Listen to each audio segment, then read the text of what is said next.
The door to the roadside bar creaked open, and a beam of sunlight filtered through the smoky air. The laughter was so loud that every pair of rough tattooed eyes turned towards her, even though she was probably only 16 or 17 years old at the time. Her leather jacket was in poor shape, her jeans were ruined, but her hair was tucked back in ponytail.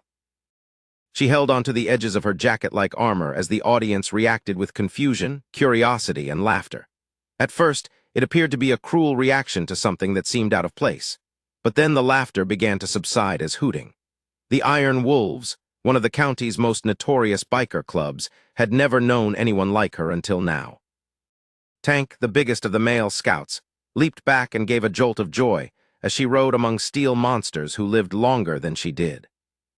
The room erupted once more, with bottles crashing and boots stomping against the ground, but the girl remained silent and only stopped breathing when the noise began to fade away. That's when they noticed the patch on the back of her jacket. In the interim, if you believe in the power of kindness, second chances, and silent courage, please feel free to hit the like button, leave a comment, share, or subscribe to Kindness Corner to share stories that bring awareness to the fact that there are still good things to do in this world. The patch was not typical. It was old, its shades faded, but the message was unmistakable. Iron Wolves, the group's founding member, paused in a hushed state as they stared at each other in disbelief. The patch was not something to be purchased. The jacket belonged to the original writers who had established the club many years ago, long before most of these men had joined. The girl's voice trembled, but she didn't hide behind it. She said softly, "This jacket belongs to my father." Eli Rivers. Silence enveloped the room like a chilly breeze. That name, Eli, was immortalized in the minds of every man present. He had been an outstanding athlete for Iron Wolves, had led them everywhere, and had never relinquished his passion for fighting or doing what was right. Years ago, he was killed in an accident on Route 66 while rescuing a family that was stuck in ruins. They had not seen his daughter since the funeral, but now she was standing in front of them in his jacket, and she wasn't there to remember her father. She had come to lend a hand. Her mother's health was deteriorating, bills were soaring, and no one in her town seemed to be willing to help. She admitted, "I don't know where I can go, but Dad would never let us fall." Her words were powerful. The laughter had transformed into embarrassment around her. These men, imposing and tough, were suddenly quiet, their faces softening as the past reverberated. Eli had been one of them, and they had promised to take care of his family, but the world's pace is never the same. His daughter stood before them, carrying his memory and patch. Tank, who had laughed the most, stood up at a slow pace. His voice cracked when he said, "Kid, you shouldn't have had to come here alone." He took off his cap, rubbing his hands over his face. The bikers looked around the room, silently indicating that something had been decided. Mira then rode back home in a convoy of engines and thundered through the dark streets with the help of the Iron Wolves. Not only did they repair her house, but they also rebuilt it.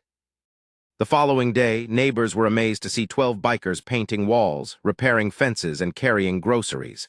Myra's mother smiled for the first time in years, but it wasn't just the repairs that had changed. Inside the club, something was different.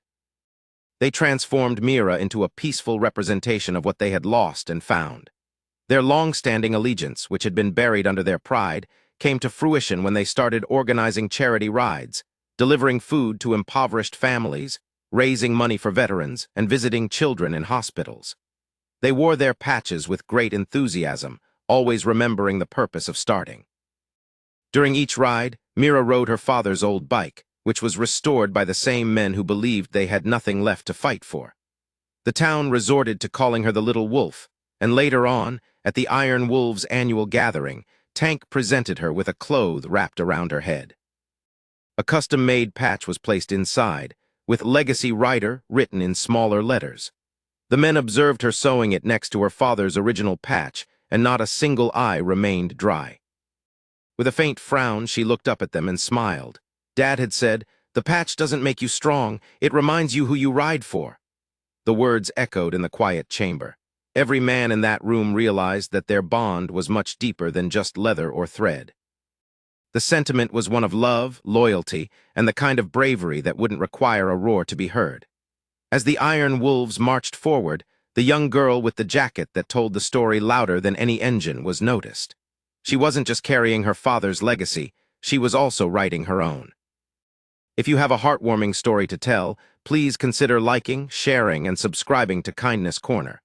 We'll continue to share heartfelt stories of love, redemption, kindness, etc. Before you leave, let us know what loyalty means to you in the comments section. Have you ever been inspired by someone who displayed quiet strength? As the Iron Wolves' engines roared down the open road, Myra's jacket was swarmed by the wind, serving as a reminder that kindness and legacy are timeless.